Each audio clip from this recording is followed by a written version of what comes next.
ሰላም ቀለማት በጃፓንኛ ምን ተብለው እንደሚጠሩ ታውቃላችሁ? የማታውቁ ከሆነ ይህን ቪዲዮ ተከታተሉት። ቀለም ማለት በአጠቃላይ በጃፓንኛ ኢሮ ነው። ኢሮ ማለት ቀለማት ማለት ነው።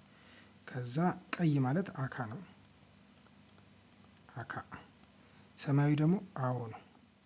አዎ ቢጫ ኪሮ አረንጓዴ ደግሞ ሚዶሪ ነጭ ሽሮ ጥቁር ኪሮ ቢጫ ነው ኩሮ ፒንክ ፒንኩ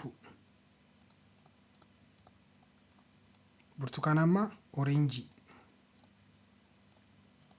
ከሚለው ማለት ነው። ወርቃማ ኪን ማለት ወርቅ ነው። ኢሮ ከለር ነው ወርቃማ ማለት ነው። ግራጫ ሲሆን ደግሞ ጊን ማለት ብር ነው። ኢሮ ከለር ነው ብርማ ወይ ግራጫ ማለት ነው። ወይን ጠጅ ሙራሳኪ